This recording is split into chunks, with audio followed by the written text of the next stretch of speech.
지난 시간 우리는 감찰하시는 하나님을 함께 살펴봤습니다.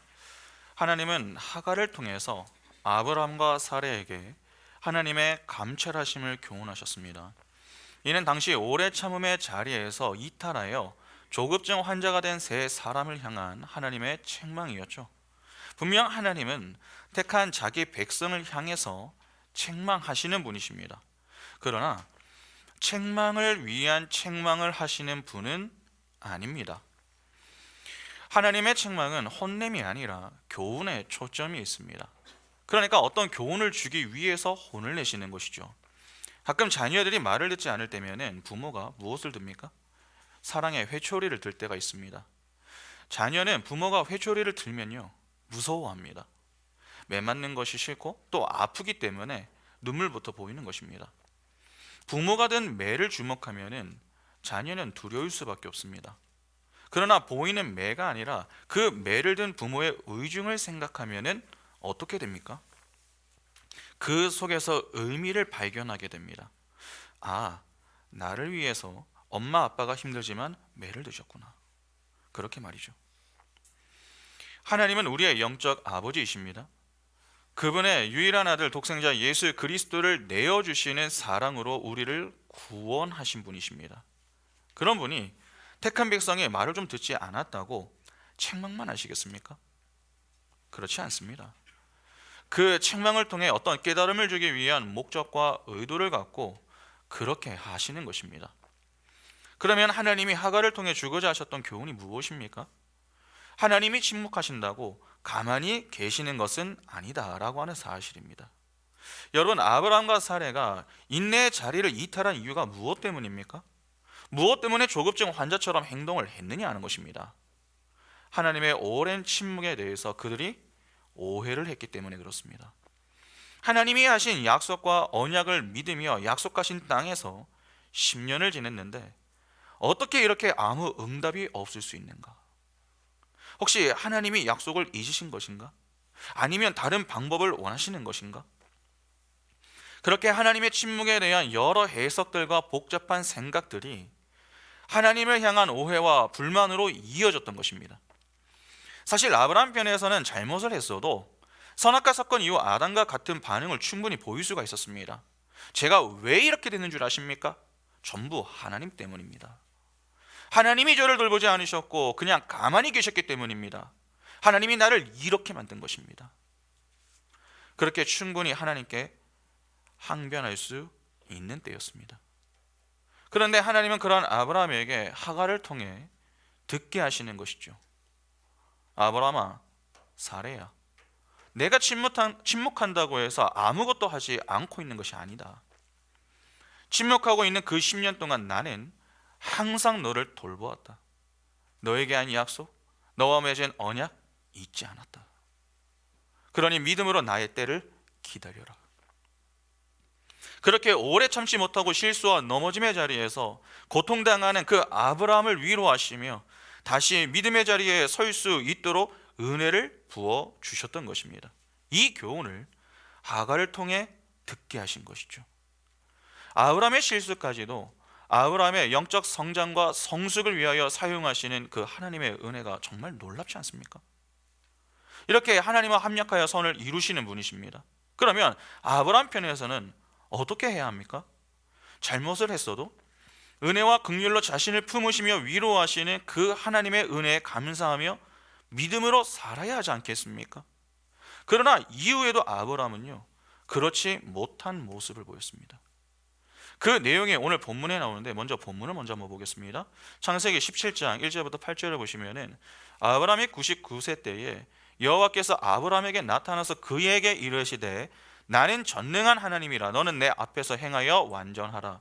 내가 내 언약을 나와 너 사이에 두어 너를 크게 번성하게 하리라 하시니 아브라함이 엎드렸더니 하나님이 또 그에게 말씀하여 이르시되 보라 내 언약이 너와 함께 있으니 너는 여러 민족의 아버지가 될지라. 이제 후로는 내 이름을 아브라함이라 하지 아니하고 아브라함이라 하리니 이는 내가 너를 여러 민족의 아버지가 되게 함이니라. 내가 너로 심히 번성하게 하리니 내가 내게서 민족들이 나게 하며 왕들이 내게로부터 나오리라. 내가 내 언약을 나와 너 및 내 대대 후손 사이에 세워서 영원한 언약을 삼고 너와 내 후손의 하나님이 되리라. 내가 너와 내 후손에게 내가 거류하는 이 땅 곧 가나안 온 땅을 주어 영원한 기업이 되게 하고 나는 그들의 하나님이 되리라. 1절을 보시면은 하나님은 99세 때에 아브라함에게 나타나셨다, 그렇게 말씀하고 있습니다. 창세기 16장 16절 한번 보시겠습니까? 하갈이 아브라함에게 이스마엘을 낳았을 때에 아브라함이 몇 세입니까? 86세였더라. 창세기 16장의 마지막 절을 보면은 이스마엘이 태어나는 것으로 끝이 납니다. 그런데 성경은 그때 아브라함의 나이가 86세였다라고 하죠. 그리고 17장으로 넘어오는데 그 아브라함의 나이가 99세입니다. 그러니까 한 절 사이에 13년이라는 시간이 흐른 것이죠. 그러면 하나님은 이스마엘의 탄생 이후 몇 년 동안 더 침묵을 하셨던 것입니까? 13년 동안 더 침묵을 하셨던 것입니다. 여러분, 조금 전에도 말씀을 드렸지만 아브라함은 하갈을 통해서 하나님의 교훈을 확인했습니다. 아브라함에게 하갈은 아브라함의 믿음 없음을 보여주는 그러한 존재죠. 혹시 전에 아브라함이 애굽에서 올라올 때에 큰 재물을 가지고 왔던 것을 기억하십니까? 그 많은 재물이 어떻게 주어졌습니까? 사례를 누이로 속여서 얻은 재물입니다. 바로가 사례를 아내로 취하기 위하여서 아브라함에게 주었던 결혼 지참금이었죠. 그러나 하나님의 저주가 임하니까 아브라함에게 주었던 그 재물을 부정하다 여겨서 그냥 그 재물과 함께 아브라함을 내보냈던 것입니다. 그러면 그 재물은 자신의 믿음 없음을 보여주는 수치에 해당하는 것 아닙니까? 이와 비슷한 역걸로 등장하는 인물이 하갈입니다. 하나님은 사례를 통해서 자녀를 주시겠다, 그렇게 약속하셨습니다. 그래서 바로가 사례를 아내로 취하려고 했을 때에 이를 막으셨던 것이고, 다메섹 사람 엘리에셀을 양자로 삼고자 했던 그 아브라함의 시도까지도 막으셨던 것이죠. 그러나 결국 인간의 행위를 통해 자녀를 낳으려고 아브라함이 시도를 합니다. 그 시도에 동원된 자가 하갈입니다. 은혜의 행위를 더하면 무엇이 됩니까? 다른 복음이 됩니다. 갈라디아서 1장에 나오지만 다른 복음을 추구하면은 하나님의 저주가 임합니다. 이는 하나님의 뜻에 협조하는 것이 아니라 방해가 된다 하는 것이죠. 그러니까 아브라함이 하나님을 돕겠다고 나설 때마다 하나님을 돕는 것이 아니라 오히려 하나님을 방해했던 것입니다. 분명 하갈과의 동침은 하나님께서 기뻐하실 모습이 아닙니다. 사례의 제안에 하갈과 동침한 일은 하나님의 약속을 받고 언약을 맺은 아브라함 편에서는 믿음 없음을 보여주는 수치의 모습에 해당합니다. 다시 말하면 실수와 넘어짐의 모습이 되는 것이죠. 그런데 하나님은 하갈을 통하여서 아브라함에게 하나님의 감찰하심을 느끼게 하셨습니다. 이는 그의 수치, 즉 실수와 넘어짐까지도 선용하여 하나님의 뜻을 이루시는 하나님의 열심을 보여주는 내용이 됩니다. 다시 말해서 택한 백성을 향한 하나님의 뜻은 인간 측에서의 실수나 방해로 꺾이지 않는다 하는 것입니다. 여러분, 하나님의 약속을 믿지 않았습니다. 언약을 어겼습니다. 그러면 어떻게 되어야 합니까? 하나님의 저주를 받아야 합니다. 쪼개진 짐승과 같이 쪼개져야 하는 것이죠. 죽어야 합니다. 그러나 아브라함은 어떻게 됩니까? 죽지 않습니다. 왜 죽지 않습니까? 처음부터 끝까지 전부 하나님이 그분의 은혜로 모든 것을 이루시겠다고 그렇게 작정을 하셨기 때문에 그렇습니다. 만일 하나님이 일방적으로 이루지 않으시고 인간과 나누어서 이루시겠다 그렇게 작정하셨다면 아브라함은 진작 죽어야 했습니다. 그러나 하나님은 아셨죠. 인간은 결코 하나님과의 약속을 지킬 수 없다라고 하는 것을 모르지 않으셨습니다. 다시 말해서 인간의 연약함과 유한함 그리고 불가능함을 아셨다는 것입니다. 피조물은 창조주가 될 수 없습니다. 피조물은 피조물일 뿐입니다. 그러니까 하나님이 그분의 은혜로 모든 것을 이루시는 것은 피조물인 우리 편에서는 창조주의 배려요 은혜인 것입니다. 더욱이 만일에 인간이 하나님을 놓아서 언약을 이룰 수 있는 힘이 있다고 해도 하나님이 이를 인정치 않으십니다. 왜냐하면 그럴 경우 인간은 하나님께 감사하지 않기 때문입니다. 내가 할 수 있는데 왜 신의 도움을 받아야 합니까? 또한 감사를 한다고 해도 적당히 하지 않겠습니까? 그래서 하나님이 은혜 행위를 더하려고 하는 그 시도를 악하게 보시는 것이며, 그러한 다른 복음을 전하는 자나 또 추구하는 자를 향해서 저주한다, 그렇게 말씀하시는 것입니다. 이는 결코 용납하지 않으신다는 이야기입니다. 처음부터 마지막까지 하나님은 모든 것을 홀로 이루십니다. 다시 말해서 은혜로만 이루시는 것입니다. 그러면 오직 은혜로 이루어지기 위해서는 어떻게 되어야 합니까? 여러분, 인간은요 자꾸 은혜 행위를 더하려고 합니다. 내가 할 수 있다고 십자가 앞에 나와서 하나님을 도우려고 나서려고 하는 것이죠. 그래서 자꾸 문제가 생기는 것 아닙니까? 인간이 끝까지 포기하지 않는 것이 자존심입니다. 아무리 하나님께 큰 약속을 듣고 언약을 맺으며, 달리 말해서 여러 이적들을 경험해도 인간은 그 순간은 하나님을 믿고 순종하는 모습을 보일 뿐, 돌아서면은 이를 까먹고 내 방식을 고집합니다. 그러니까 마지막 순간까지 내 행위를 내려놓지 않으려고 한다는 것입니다. 아브라함을 잘 보시기 바랍니다.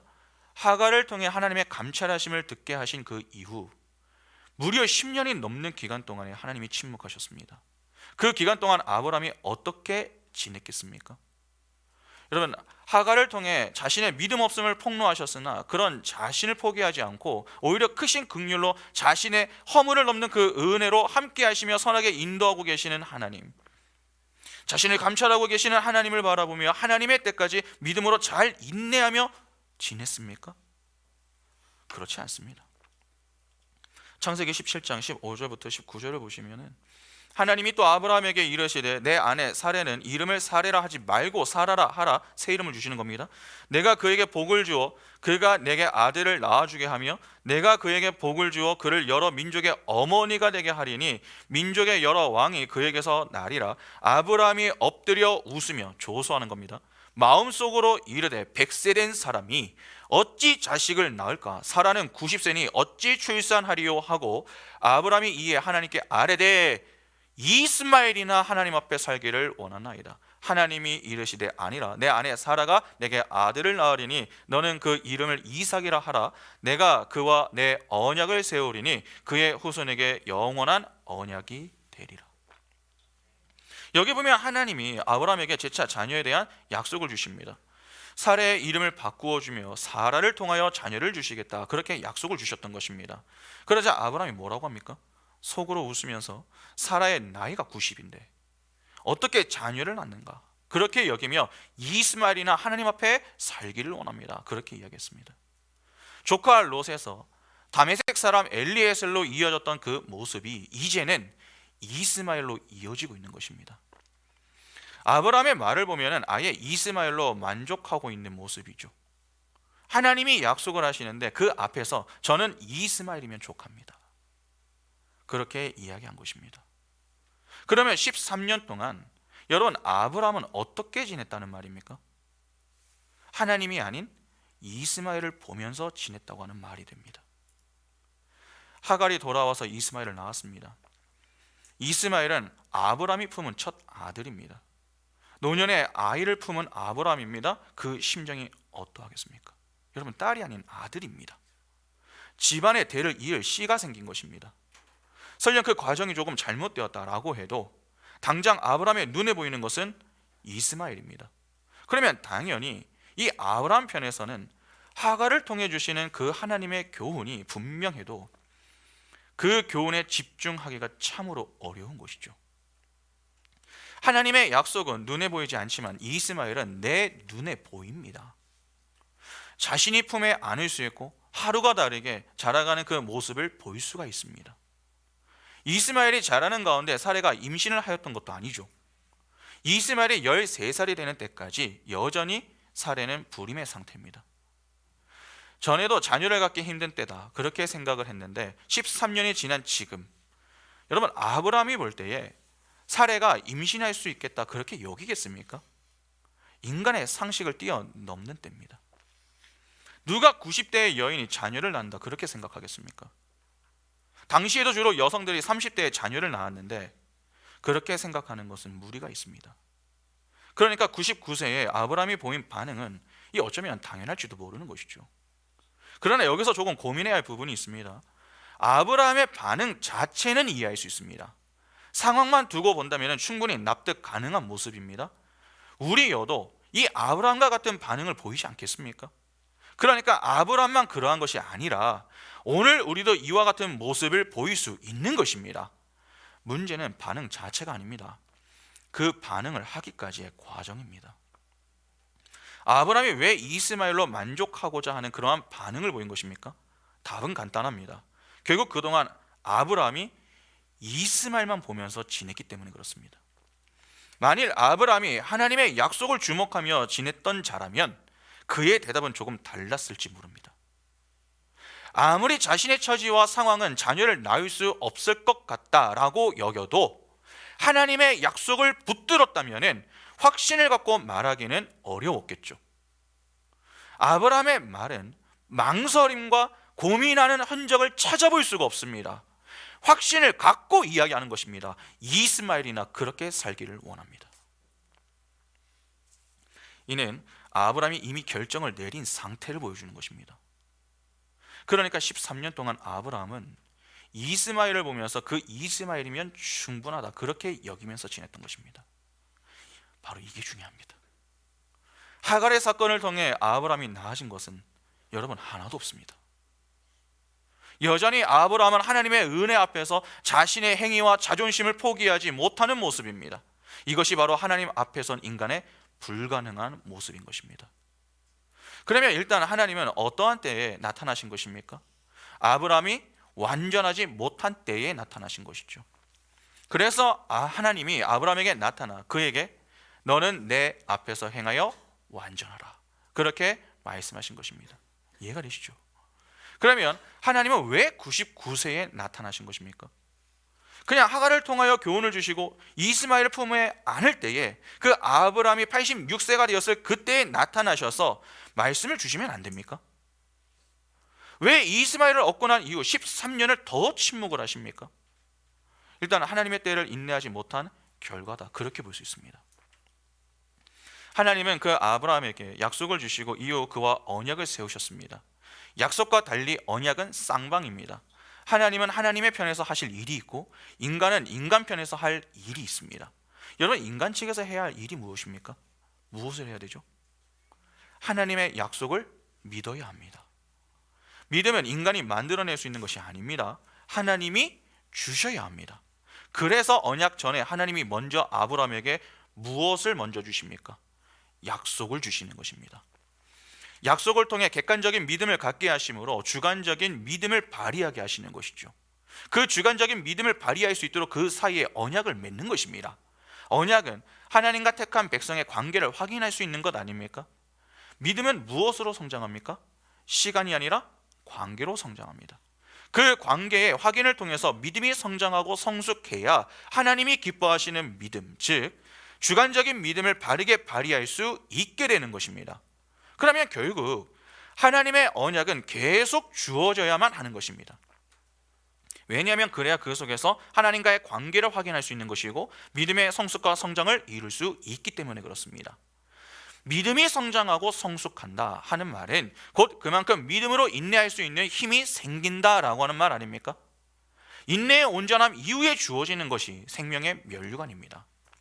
그러면 생각해 보시기 바랍니다. 여러분 아브라함에게는 생명의 면류관이 무엇입니까? 현재 아브라함은 무엇이 없습니까? 생명이 없습니다. 씨가 없습니다. 그러면 그에게 당시 생명의 면류관, 즉 생명은 자녀가 되는 것 아닙니까? 하나님은 아브라함에게 자녀를 주시겠다고 약속하셨습니다. 이삭은 은혜의 약속으로 주어지는 자녀입니다. 때문에 아브라함은 반드시 하나님의 때까지 인내를 해야 합니다. 믿음으로 기다려야 하는 것이죠. 그런데 아브라함이 믿음으로 인내하는 그 과정 속에서 무엇을 한 것입니까? 자신의 꿈을 속히 이루어질 그 하갈과 동침하여서 이스마엘을 낳아버린 것입니다. 은혜의 행위를 더하는 다른 복음을 붙들며 하나님의 때를 인내하지 못하는 모습을 보인 것입니다. 아브라함이 하갈과 동침하여 이스마엘을 얻었으면 여전히 무엇을 포기하지 못한 모습입니까? 자신의 힘을 포기하지 못한 모습입니다. 아직까지도 내가 하나님의 뜻을 이루는 그 일에 도움을 드릴 수 있는 힘이 남아있다 그렇게 생각을 했다는 것이죠. 다시 말해서 아직도 힘이 덜 빠졌다는 말입니다. 하나님이 갈대아 우르에서 아브라함을 부르시고 난 이후부터 그에게 요구하셨던 것이 무엇입니까? 무장 해제입니다. 여러분, 아브라함은 갈대아 우르에서 부름을 받았습니다. 그곳에 아브라함은 데라와 우상을 만들며 그렇게 지내고 있지 않았습니까? 죄인들이 각기 자기의 소견에 옳은 대로 지내면서 바벨탑을 쌓는 그 현장에서 함께 있었던 자가 아브라함이었습니다. 그렇게 자기같이 챙기기 놀이에 심취하여 지내던 그때에, 달리 표현하면은 세상 힘을 추구하며 지냈던 그 자리에서 지내던 그 아브라함을 하나님이 하나님의 때에 불러내신 것입니다. 하나님은 아브라함을 부르시면서 그의 고향과 친척과 아버지의 집을 떠나게 만드셨습니다. 자리를 옮겨버리신 것이죠. 자리가 옮겨지는 것, 그것이 구원 아닙니까? 그러니까 하나님은 하나님의 은혜로 아브라함을 찾아가서 그를 구원해내신 것입니다. 그렇게 아브라함은 하나님에 의해서 자리가 옮겨진 상태에서 지내야 했습니다. 그런데 그가 그때부터 무엇을 배우기 시작합니까? 부름을 받았다 끝! 이것이 아니었습니다. 부름을 받고 난 이후 그는 배움의 과정에서 하나님이 가르쳐 주시는 것들을 하나씩 배워야 했습니다. 하나님이 가르쳐 주시는 것이 무엇이었습니까? 너를 믿지 말고 나를 믿어라. 하나님만 의지하고 그것으로 즐거워하라. 그것을 가르쳐 주시는 것이었습니다. 하나님은 아브라함의 살기 좋은 곳으로 인도하지 않으셨습니다. 하나님이 아니면 살 수 없는 고난과 고통이 있는 그러한 자리로 인도하셨습니다. 심한 기근으로 인해서 애굽으로 내려갔다가 온 그러한 사건이 그러했고, 동방연합군과의 전쟁 사건이 그러했으며, 하갈과의 동침으로 인해서 가정에 큰 분란이 생긴 사건이 그러했습니다. 그러니까 하나님은 항상 아브라함의 힘으로 감내하기 어려운 상황에 두시고, 내가 할 수 있는 것은 없구나, 하나님이 아니면 나는 안 되는구나, 그것을 배우도록 하셨습니다. 그러한 배움이 있는 장이 어디입니까? 광야 아닙니까? 아브라함은 하나님에 의해서 그 광야 인생길, 즉 훈련의 과정을 지나고 있었던 것입니다. 그런데 아마 누군가는, 목사님, 아브라함은 지금 가나안 땅에 있지 광야가 아니지 않습니까? 그렇게 반문하시는 그런 분들이 계실지 모르겠습니다. 맞습니다. 아브라함은 지금 가나안 땅에 있습니다. 그러나 하나님이 그에게 약속하신 가나안 땅은 무엇입니까? 새 하늘과 새 땅입니다. 하나님의 나라, 즉 천국이죠. 아브라함은 이 땅에 가나안에 있지만 그곳에서 여전히 하나님에 의해서 훈련을 받는 중입니다. 만일 하나님이 약속하신 가나안 땅이 진짜 가나안 땅이라면은, 이 땅의 가나안 땅이라면은 아브라함은 그곳에서 심한 기근을 만나서도 안 되고 그곳에서 지내는 10년 동안 이삭이 생겨야 했습니다. 그러나 성경을 보면 어떻습니까? 하나님이 약속하신 그 땅임에도 불구하고 심한 기근 때문에 그가 애굽으로 내려가기도 하고 또 10년 동안 지냈지만 자녀가 생기지 않았습니다. 왜 하나님은 아브라함을 가나안 땅에 데려다 놓으시고 이러한 상황들을 허락하십니까?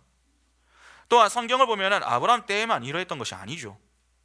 야곱의 때를 비롯하여서 그 이후에 이스라엘 백성들이 가나안 땅에 심한 흉년을 만나 어려움을 당했던 그러한 기사들이 여러 차례 등장합니다. 이를 어떻게 이해해야 합니까? 적과 꿀이 흐르는 땅이 가나안 땅이다 라고 했는데 하나님이 약속하신 땅에서 어떻게 이러한 일들이 반복될 수 있는 것입니까? 그러니까 이를 문자 그대로 해석하면 이해하기 어려운 문제들이 너무나도 많은 것입니다. 여러분, 하나님이 아브라함에게 약속하신 땅은 어떤 땅입니까? 정말 이 역사 속에 가시적으로 보고 만질 수 있는 땅입니까? 아닙니다. 하나님이 약속하신 땅은 새 하늘과 새 땅, 바로 하나님의 나라입니다. 그러니까 하나님은 천국을 약속하신 것이지 이 땅을 약속하시며 호의호식하게 해주겠다고 약속하신 게 아닙니다. 하나님이 계신 곳에 아브라함이 서야 합니다. 그래서 하나님은 지금 아브라함을 훈련하고 계시는 중이죠. 비록 그가 선 땅은 가나안 땅이지만 여전히 그는 하나님이 약속하신 자리로 향하기 위한 과정을 지나고 있는 것입니다. 성경은 그 과정을 광야 인생길이라고 이야기합니다. 때문에 지금 아브라함이 지나고 있는 이 과정을 광야 인생길이다 그렇게 표현해도 결코 틀리지 않습니다. 분명 아브라함은 하나님에 의해서 훈련을 받고 있는 중입니다. 그 훈련은 딱 하나입니다. 하나님만 바라보는 훈련입니다. 하나님만 바라본다 라고 하는 것은 하나님만 의지한다 하는 말 아닙니까? 이는 100% 하나님만 믿는다는 말입니다. 99%를 믿고 1%를 안 믿는 것, 그게 아닙니다. 온전히 하나님만 믿는 것입니다. 그러면 하나님만 의지하기 위해서는 무엇이 선행되어야 합니까? 자기 부인이 선행되어야 합니다. 내가 나를 의지하던 그 자리에서 멀어져야 합니다. 내가 나를 자랑하고 주장하던 그 자리에서 멀어지는 만큼 하나님을 자랑하고 의지하는 자리에 그만큼 가까워지게 되는 것입니다. 하나님은 바로 그러한 자리로 우리를 끌고 가시는 것이죠. 그러면 자연스럽게 하나님의 손길에 의해서 우리는 어떻게 되는 것입니까? 하나님은 우리의 양손에 가득 쥐고 있던 소위 힘이라 여기던 그런 모든 것들을 펴서 다 빼앗아 버리십니다. 다시 말해서 무장해제를 시켜 버리신다는 말입니다. 내 속에 자신을 비워야 하나님으로만 채울 수 있는 것입니다. 그러니까 나는 점점 힘을 잃는 것이죠. 약해지는 것입니다. 그러나 내 속에 하나님으로 채워집니다. 하나님은 강한 분 아니십니까? 그러면 결국 어떤 그림이 되는 것입니까? 약할 때 강함 되시는 그 하나님을 경험하게 되는 그러한 그림이 되는 것입니다. 이것이 바울 신학의 백미 아닙니까? 하나님은 바로 그 자리까지 인도하셔서 생명의 면류관을 주시며 영광의 하나님을 찬미하게 만드시는 것입니다. 하나님은 그 자리까지 다 책임지십니다. 오직 그분의 은혜로 인도하시는 것입니다. 그런데 그 은혜의 행위를 더하겠다고 나선다면 하나님의 계획에 차질이 생기는 것 아닙니까? 내가 내 힘을 포기하지 못하여 여전히 어깨에 힘이 들어가 있습니다. 그런 자에게 이 정도면 되었다, 그러한 생명의 면류관, 여러분 그들에게 주어질 수 있겠습니까? 없습니다. 그러면 어떻게 해야 합니까? 어깨에 들어가 있는 그 힘을 다 뺄 때까지 시간을 조금 더 가져야 하는 것입니다. 아브라함이 75세의 부름을 받았지만 10년 뒤인 85세의 하갈과 동침하여서 이스마엘을 낳았습니다. 비록 하나님이 약속하신 땅에서 믿음을 지키며 지냈다라고 하지만 이내 그는 자신의 행위를 통해서 자녀를 얻은 것입니다. 여전히 어깨에 힘이 들어가 있다 하는 것이 그 사건을 통해서 드러난 것 아닙니까? 그런데 그때 그에게 이 정도면 되었다고 그냥 이삭을 덜컥 주시게 되면 어떻게 되겠습니까? 야, 내가 이만큼 참았더니 하나님이 응답해 주셨다. 그렇게 은근히 자신의 공로를 주장할 수도 있게 되는 것입니다. 그래서 하나님은 아브라함이 이스마엘을 얻은 이후 13년 동안을 더 침묵하셨던 것입니다. 그의 힘을 완전히 빼게 하실 목적으로 말이죠. 아브라함의 이야기만 그러한 것이 아닙니다. 여러분, 아브라함은 믿음의 조상입니다. 그러면 믿음의 후손은 어떠하겠습니까? 똑같은 것입니다. 아브라함의 이 이야기를 그대로 옮겨놓은 이야기가 이스라엘의 광야 생활입니다. 모세에 의해서 이스라엘이 출애굽을 했습니다.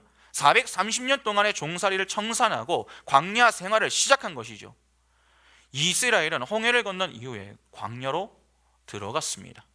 여러분, 광야는 가나안에 들어가기 위해서 통과를 해야 하는 곳이었습니다. 실제 이 지도를 좀 찾아서 보시면은 이스라엘이 광야를 지나서 가나안 땅까지 가는 그 거리는요, 멀지 않습니다. 생각보다 가깝습니다. 주로 학자들은 일주일 정도면 충분하다, 그만큼 가까운 거리다, 그렇게 주장을 합니다. 그런데 일주일이면 족한 그 거리를 두고 이스라엘은 무려 몇 년을 지내야 했습니까? 40년을 지내야 했습니다. 왜 이스라엘이 짧게 통과할 수 있는 그 광야에서 약 40년을 지낸 것입니까? 처음부터 이스라엘의 광야 생활이 이렇게 길게 책정되었던 것은 아닙니다. 그러나 하나의 사건을 지나게 되면서 길어지게 되죠. 그 사건이 무엇입니까? 그 유명한 가나안 정탐 사건입니다. 잘 아시다시피 광야 생활을 하던 중에 이스라엘은 이 가데스 바네아에서 12 정탐꾼을 뽑아서 가나안 정탐을 보냈습니다. 그렇게 그들은 가나안에서 40일 동안 정탐을 하였고 그 이후에 돌아와 이스라엘 백성들 앞에서 보고를 하죠. 그때 10명의 정탐꾼들은 부정적인 보고를 했었고 나머지 2사람 여호수아와 갈렙만이 긍정적인 보고를 했습니다. 이것이 문제가 되어서 광야 생활이 늘어나게 된 것이죠. 민수기 14장 26절부터 보시면은 여호와께서 모세와 아론에게 말씀하여 이르시되 나를 원망하는 이 악한 회중에게 내가 어느 때까지 참으랴? 이스라엘 자손이 나를 향하여 원망하는 바 그 원망하는 말을 내가 들어노라. 그들에게 이르기를 여호와의 말씀에 내 삶을 두고 맹세하노라. 너희 말이 내 귀에 들린 대로 내가 너희에게 행하리니 너희 시체가 이 광야에서 엎드러질 것이라. 너희 중에서 20세 이상으로서 계수된 자 곧 나를 원망하는 자 전부가 여분의 아들 갈렙과 눈의 아들 여호수아 외에는 내가 맹세하여 너희에게 살게 하리라 한 땅에 결단코 들어가지 못하리라. 너희가 사로잡히겠고 말하던 너희의 유아들은 내가 인도하여 드리리니 그들은 너희가 싫어하던 땅을 보려니와 너희의 시체는 이 광야에 엎드러질 것이요 너희의 자녀들은 너희 반역한 죄를 지고 너희의 시체가 광야에서 소멸되기까지 40년을 광야에서 방황하는 자가 되리라. 너희는 그 땅을 정탐한 날 수인 40일에 하루를 1년으로 쳐서 그 40년간 너희의 제약을 담당할지니 너희는 그제서야 내가 싫어하면 어떻게 되는지를 알리라 하셨다 하라. 나 여호와가 말하였거니와 모여 나를 거역하는 이 악한 온 회중에게 내가 반드시 이같이 행하리니 그들이 이 광야에서 소멸되어 거기서 죽으리라. 모세의 보냄을 받고 땅을 정탐하고 돌아와 그 땅을 악평하여 온 회중이 모세를 원망하게 한 사람 곧 그 땅에 대하여 악평한 자들은 여호와 앞에서 재앙으로 죽었고 그 땅을 정탐하러 갔던 사람들 중에서 오직 눈의 아들 여호수아와 여분의 아들 갈렙은 생존하니라. 가끔 어떤 분들은 가나안 땅을 정탐한 것 자체가 문제가 아니냐 그렇게 생각하는 분들이 있습니다. 그러나 그렇지 않습니다. 가나안 땅 정탐은 하나님께서 허락하신 일입니다. 만일 하나님이 허락하지 않으신 사건이었다면 모세와 여호수아 모두 책망을 받아야 했습니다. 갈렙까지 포함해서요. 그러나 그들이 책망을 받았습니까? 받지 않았습니다. 왜 책망을 받지 않습니까? 하나님의 허락하에 보낸 것이기 때문에 그렇습니다. 그러면 자연스럽게 궁금함이 생깁니다. 하나님은 왜 가나안 정탐을 허락하신 것입니까? 간단합니다. 하나님이 약속하신 땅을 미리 보여주심으로 하나님의 약속을 더 신실하게 붙들 수 있도록 만들기 위해서였습니다. 그러니까 이스라엘의 믿음을 위하여 허락하셨다는 것입니다. 그러면 이스라엘은 여러분 정탐꾼들이 가서 무엇을 보아야 했던 것입니까? 가나안 땅 자체를 볼 것이 아니라 하나님의 약속을 보아야 했던 것입니다. 그런데 하나님의 약속이 아닌 가시적으로 보이는 가나안 땅을 보고 온 자들이 이에 대해서 악평을 하는데 그 이유를 조금 잘 볼 필요가 있습니다. 10명의 정탐꾼들이 왜 그 땅을 악평했습니까? 성경을 보면 그들은 가나안 땅에 들어갈 수 없는 이유들을 이렇게 나열합니다. 민수기 13장 27절부터 보시면은 모세에게 말하여 이르되 당신이 우리에게 보낸 땅에 간지 과연 그 땅에 젖과 꿀이 흐르는데 이것은 그 땅의 과일이니이다. 여기까지는 참 좋은 이야기로 하는 겁니다. 근데 반전이 있습니다. 그러나 그 땅 거주민은 강하고 성읍은 견고하고 힘이 클 뿐 아니라 거기서 아낙 자손을 모았으며 아멜렉 이는 남방 땅에 거주하고 헤린과 여부스인과 아모리 이는 산지에 거주하고 가나안 이는 해변과 요단가에 거주하더이다. 갈렙이 모세 앞에서 백성을 조용하게 하고 이르되 우리가 곧 올라가서 그 땅을 취하자 능히 이기리라 하나 그와 함께 올라갔던 사람들은 이르되 우리는 능히 올라가서 그 백성을 치지 못하리라. 그들은 우리보다 강하니라 하고 이스라엘 자손 앞에서 그 정탐한 땅을 악평하여 이르되 우리가 두루 다니며 정탐한 땅은 그 거주민을 삼키는 땅이요 거기서 본 모든 백성은 신장이 장대한 자들이며 거기서 네피림 후손인 아낙 자손의 거인들을 모았나니 우리는 스스로 보기에도 무엇과 같습니까? 메뚜기 같으니 그들이 보기에도 그와 같았을 것이니라. 그들은 거인이고 우리는 메뚜기다. 우리는 그들의 상대가 되지 못한다. 그렇게 들어갈 수 없는 이유를 이야기합니다. 여러분 사실 이 이야기는요 거짓이 아닙니다. 다 사실입니다. 그러나 문제가 있습니다. 그 가나안 땅은 어떻게 들어가는 것입니까? 어떻게 들어가죠?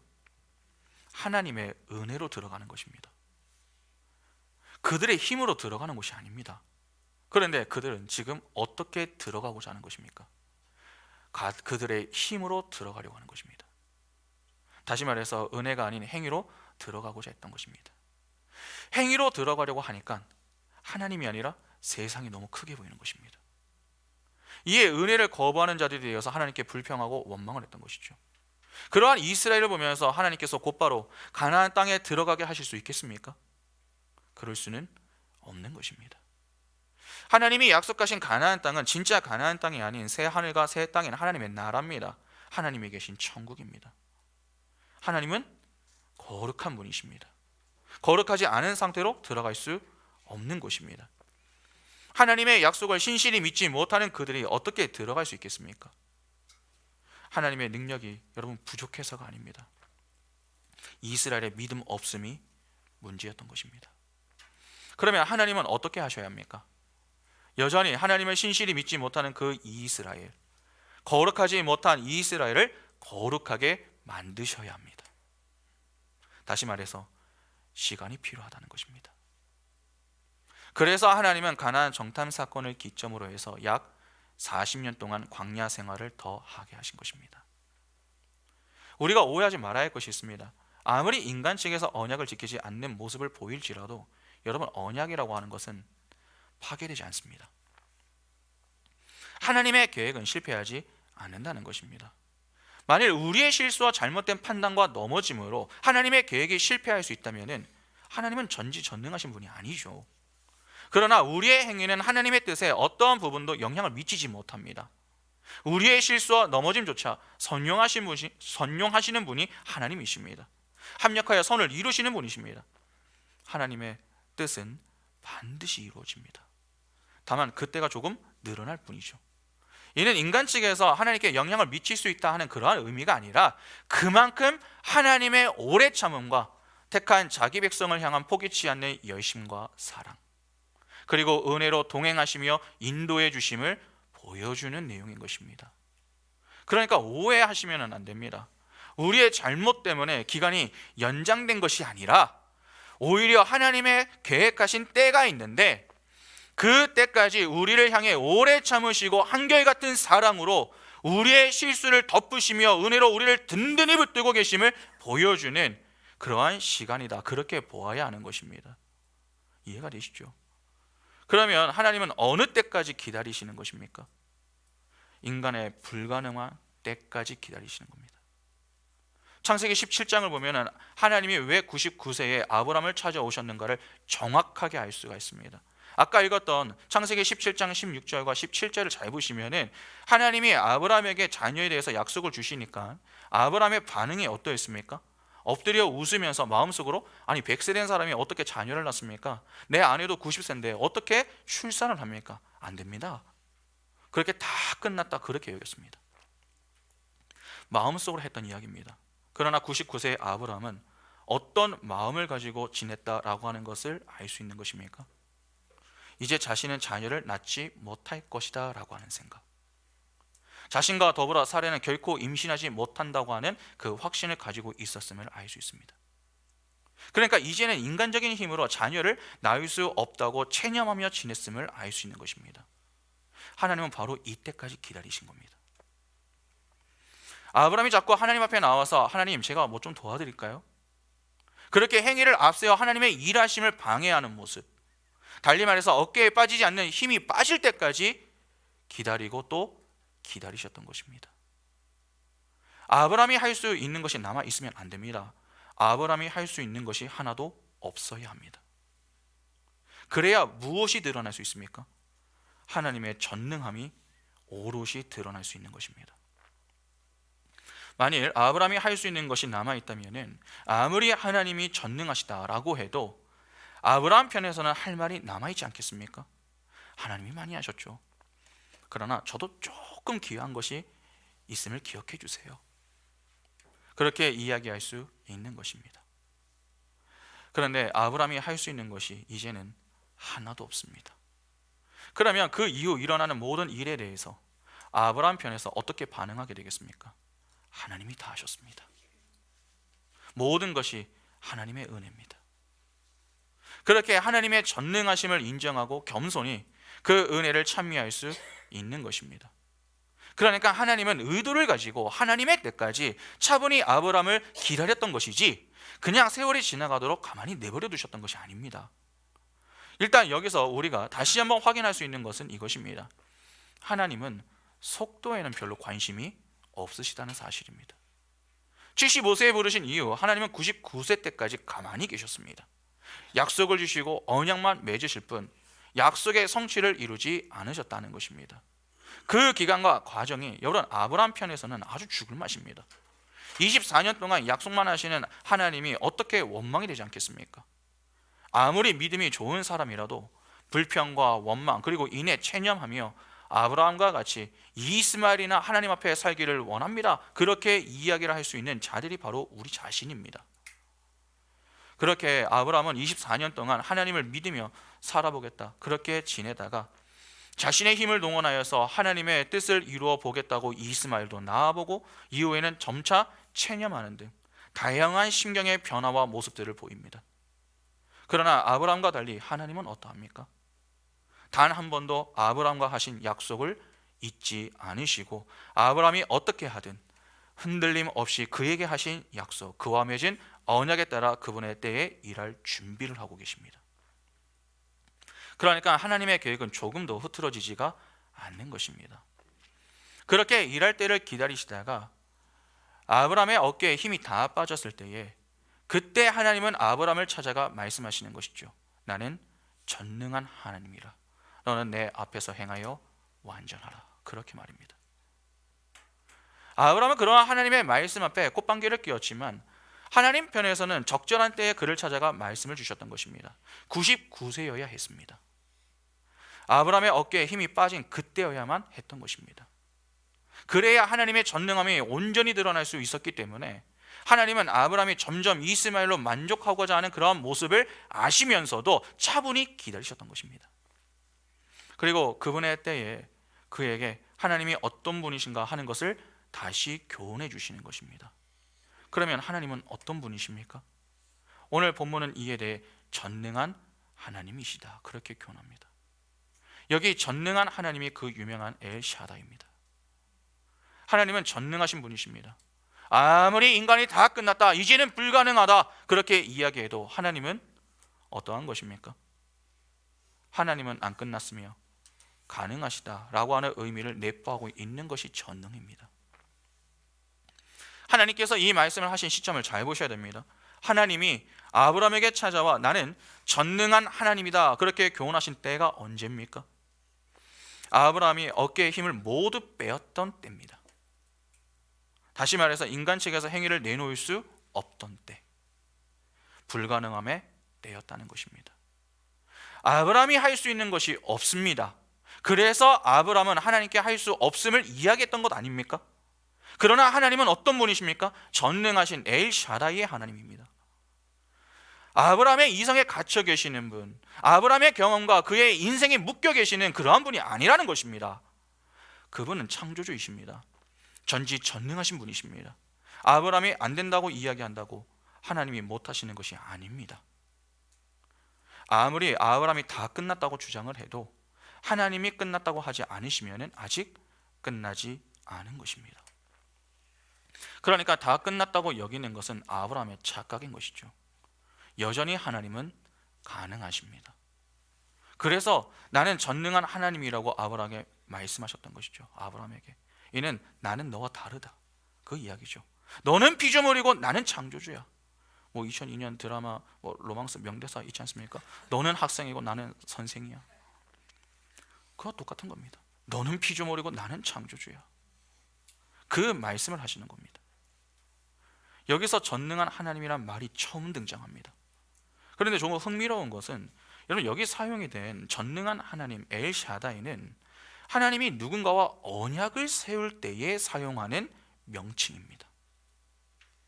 창세기 28장 3절에 보시면 전능하신 하나님이 내게 복을 주시어 내가 생육하고 번성하게 하여 내가 여러 민족을 이루게 하시고, 창세기 43장 14절에 전능하신 하나님께서 그 사람 앞에서 너희에게 은혜를 베푸사 그 사람으로 너희 다른 형제와 베냐민을 돌려보내게 하시기를 원하노라. 내가 자식을 잃게 되면 이르리로다. 창세기 48장 3절에 요셉에게 이르되 이전에 가나안 땅 루스에서 전능하신 하나님이 내게 나타나서 복을 주시며, 방금 읽은 구절들을 보면 전부 전능한 하나님 엘샤다이가 나옵니다. 그런데 이 명칭에 사용된 이 내용들을 좀 보게 되면 주로 하나님이 택한 자기 백성과 언약을 세우실 때에 나옵니다. 그러면 하나님의 전능함은 여러분 무엇과 관련이 있다는 말입니까? 언약과 관련이 있다는 말이죠. 지금 하나님은 99세 때에 아브라함에게 나타나서 나는 전능한 하나님이다 그렇게 말씀하셨습니다. 그러면 왜 아브라함에게 이렇게 말씀하신 겁니까? 하나님이 아브라함과 언약을 맺었기 때문에 그렇습니다. 창세기 15장에서 하나님은 횃불 언약을 통해서 하나님은 반드시 언약을 이루실 것을 보여주셨습니다. 쪼개진 짐승 사이에 횃불이 지나가므로 이 언약을 지키지 않을 경우에 내가 저 쪼개진 짐승과 같이 되겠다, 그렇게 자기 저주를 하셨죠. 하나님은 자기 저주를 하실 수 있습니까? 그럴 수 없습니다. 이는 진짜 하나님이 자신을 저주하겠다 하는 그러한 말이 아니라 반드시 하신 약속을 지키시겠다는 강한 의지를 그 자리에서 천명하신 겁니다. 다시 말해서 언약은 중도에 포기되거나 실패되지 않는다. 반드시 성취된다. 그것입니다. 그렇게 아브라함은 하나님과 맺은 언약에 따라서 언약 백성이 된 것이죠. 그런데 지금 아브라함은 어떠한 상태입니까? 포기한 상태입니다. 하나님의 언약은 성취되기 어렵다. 그렇게 체념한 상태로 있었습니다. 그래서 그가 하나님께 이스마엘이나 하나님 앞에서 살기를 원한다고 그렇게 이야기했던 것 아닙니까? 그러니까 아브라함은 하나님과 언약을 맺었지만 이제는 틀렸습니다, 그렇게 여기고 있었던 것입니다. 그때 하나님이 그에게 찾아와 말씀하시는 겁니다. 아브라함아, 너는 다 끝났다고 생각을 하는데 아니다. 내가 너와 맺은 언약 반드시 성취된다. 아직 끝난 것이 아니다. 그러니까 실망하지 마라. 그 말입니다. 아브라함은 언약의 성취는 끝났다고 여기며 육신의 열매를 내놓으려고 합니다. 이스마엘이나 하나님 앞에서 살기를 원합니다. 그러나 하나님은 그런 아브라함에게 그것을 거부하시며 다시 한번 믿음의 촉구를 통해 하나님의 뜻에 순종하는 자로 아브라함을 세우시고자 하시는 겁니다. 여기서 우리가 참으로 위로가 되는 것이 있습니다. 엘샤다이, 전능한 하나님은 언약과 관련이 있다고 했습니다. 여러분, 언약의 핵심이 무엇입니까? 언약의 핵심, 달란트가 있었으면 좀 드렸을 텐데, 언약의 핵심이 무엇입니까? 내가 너의 하나님이 되고 너는 내 백성이 되리라, 이것이죠. 하나님이 나의 하나님이 되어주시고 나를 그분의 백성 자녀로 삼아 주시는 것입니다. 하나님은 언약을 포기하지 않으십니다. 이는 언약 백성을 항상 붙들고 계신다는 말 아닙니까? 그런데 우리를 그렇게 든든히 붙들고 계시는 그 하나님이 어떤 분이십니까? 내 아버지가 되시는 그분이 전지전능하신 분이십니다. 그 전능하신 하나님이 내 아버지가 되어 주신다고 합니다. 이를 위해 쉬지 않으시고 언약의 성취를 위하여 불꽃 같은 눈동자로 자기 자녀를 감찰하고 계시며 선의 자리, 즉 영광의 자리로 반드시 인도해 내신다고 합니다. 그런 하나님이 나의 하나님이 되어 주신다라고 하는 그 자체가 얼마나 감격과 감동이 되는 것입니까? 그리고 더 나아가 이 땅에 사는 동안 얼마나 든든합니까? 아무리 하나님이 나를 무장해제시키며 자기 부인의 자리로 몰고 가셔도 때때로 내가 실수하고 넘어져서 언약을 제대로 지키지 못하는 그러한 모습을 보여도 우리가 실족하거나 실망하지 않을 수 있는 이유가 무엇 때문입니까? 그 전능하신 하나님이 나의 하나님이 되어 주시기 때문입니다. 그 하나님의 극진한 사랑을 받으며 사는 이들이 바로 우리인 것입니다. 여러분, 우리가 한 가지 오해하면 안 되는 내용이 있습니다. 언약은 쌍방이라고 하고 우리가 해야 할 일이 있다라고 말씀을 드리니까 마치 우리가 언약에 기여할 수 있는 것처럼 생각하는 그러한 경향이 있습니다. 그러나 쌍방이라고 해서 진짜 우리가 무언가를 하나님 앞에 내어 놓을 수 있는 것이 있다고 생각하시면 안 됩니다. 아브라함을 보시기 바랍니다. 그가 하나님의 약속을 한 번 들었습니까? 반복해서 들었습니다. 그러나 그럼에도 불구하고 그가 내놓았던 것이 무엇입니까? 육의 소산들을 자꾸 내놓았습니다. 창세기 15장 3절과 4절 보시면 아브라함이 또 이르되 주께서 내게 씨를 주지 아니하셨으니 내 집에서 길린 자가 내 상속자가 될 것이니이다. 여호와의 말씀이 그에게 임하여 이르시되 그 사람이 내 상속자가 아니라, 이 아니라에 동그라미를 좀 쳐놓으실 필요가 있습니다. 내 몸에서 날 자가 내 상속자가 되리라 하시고, 하나님의 약속을 수차례 들었음에도 불구하고 아브라함은 하나님께 그 자신의 힘과 지혜를 동원하여 다메섹 사람 엘리에셀을 제시했습니다. 그때 하나님이 그에게 하신 말씀이 무엇입니까? 아니라. 그렇게 그가 다시 한번 하나님을 믿으며 의로 여김을 받고 횃불 언약, 은혜의 언약을 통해서 하나님이 어떤 분이신가 하는 것을 직접 경험까지 했습니다. 그러나 그 이후 그가 보인 모습이 무엇이었습니까? 창세기 16장에서 하갈과 동침하여 이스마엘을 낳는 모습 아니었습니까? 단지 나았다는 그 정도에서 그치는 게 아니죠. 하나님이 침묵하시는 기간 동안에 그는 이스마엘을 주목하면서 지냈습니다.